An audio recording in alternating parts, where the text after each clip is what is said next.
Wow, the world is in awesome shape.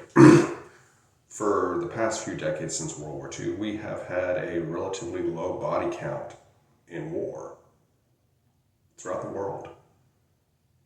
However, that could come to an end very soon. You see, Russia and Ukraine have been going at it for years now. And also, we have China about ready to jump on Taiwan. Donald Trump talking about invading Venezuela, Afghanistan again, or bombing Iran. We have Israel and the Palestinians going at it as usual. Hamas initiated the fight, and Israel responded by launching a genocide. We've got Putin doing flyovers of Poland. It's really nasty, guys. And to top it all off, we're already off to a bad start. We've got an utterly incompetent Secretary of Defense and an incompetent second commander in chief. World War III will be ugly, guys. And oh yeah, before I forget, North Korea could hit the South at any time, or Japan, or whatever.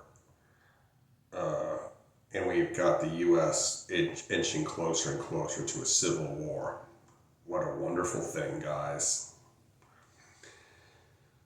But now that being, in case you couldn't tell, I was being sarcastic when I said it would be a wonderful thing, because you probably aren't ready for a civil war, let alone World War III. No one is. I mean, the U.S. and Canada have been protected by two oceans. Even if you are way behind the front lines, away from long-range bombers, you're still not safe. Cyber attacks, attacks from space. There's just, the list could go on and on forever, because cyber warfare and space warfare, those are two new domains. Before, we had only sea, air, and land, and before the start of the 20th century, we only really had two, land and sea. But now we've got 5 domains of warfare, and space and cyber. No amount of distance is going to protect you from those. And that's forgetting all about nuclear weaponry. It's, among other things. You see, if you want to know how bad nuclear war can get, you can watch the movie The Day After, or if you want to know how bad it would really be, watch the movie Threads. Or you can also watch When the Wind Blows. Anyway, World War III is something none of us want, because even if nukes aren't used, I mean, in World War II, it was nothing to see a whole division wiped out, especially on the Eastern Front or in the Sino-Japanese War. Huge body counts, people, on all fronts, but particularly on the Eastern Front. I mean, it's like a division is about 10,000 to 20,000 men. Imagine that, gone. And I mean, hell, you had whole armies and field armies and army groups destroyed. And I mean, the 20 years of a the GWOT, the Global War on Terror. Look at our losses there.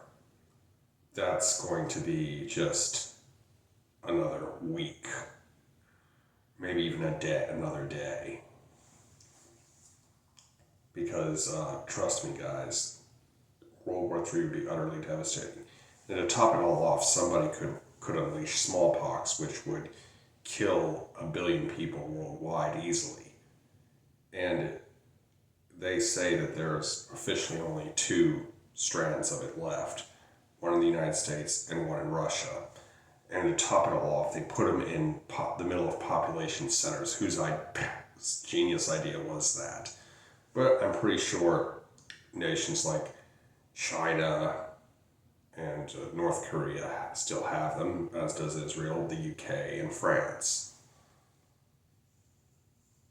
I'm pretty confident they do. They have vials of smallpox left over in some super secret lab. But what we gotta understand, people, is that you could easily whole nations would lose whole generations, and it would be every ugly thing. You would see starvation. You would see disease. You would see bombings. You would see mass murder, mass rape. Genocide. You would see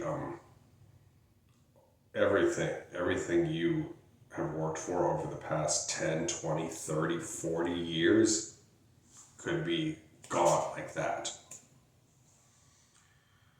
I mean, you could see your whole family get wiped out. You could come back. I mean, and bombs don't care, and bullets do not care whether you're a soldier or a civilian. They do not care whether you're armed or not. They just destroy. And it's like, I am really, really scared, guys, because this would be awful. Anyway, I hope you enjoyed this video. Be sure to like, comment, share, and subscribe. Be good, y'all. Peace.